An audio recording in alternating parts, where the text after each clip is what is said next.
the polio vaccine, HIV vaccine, in vitro fertilization, and cloning is all possible because of a woman named Henrietta Lacks. If you don't know that name already, you will. Henrietta Lacks was an African-American woman living in the 1950s who died of a rare and aggressive form of cervical cancer. Before her death, however, a sample of her tumor was given to a scientist named George Gay, who soon discovered that her cells were immortal. Not long after his discovery, he was sending out HeLa cells to every medical research facility and scientific research facility in the world. And soon enough, HeLa became the next big thing and helped to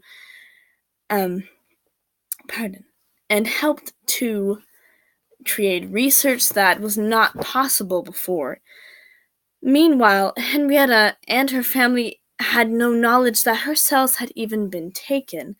Her family, who was poor and couldn't even afford basic health care, learned after the fact that her cells had been taken and had even been made profit from. So, the question I am proposing to is, should Henrietta's family receive compensation for Henrietta's cells? And the answer to that question is, in fact, no. And here's why. Although Henrietta's case was, although her cells were special, her case was not. There have been many cases where patients have been experimented on and had samples taken from, and they had no consent or knowledge about it, and it is unrealistic to try and compensate all of their families for it. This is also not a discussion of whether or not it was right to take Henrietta's cells without her consent, and it is also not a discussion of whether or not the family should be able to afford healthcare. Those are two separate conversations and should be discussed another time.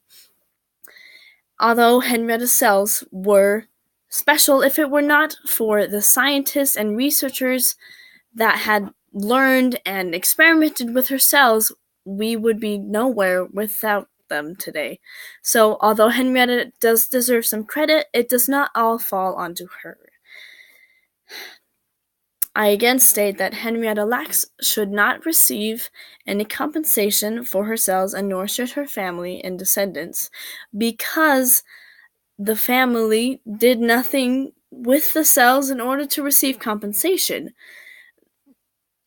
We should definitely recognize that Henrietta's cells have done much for this world, but we should also recognize that it was the scientists that made that possible, and her family did not receive any compensation for that because they were not involved.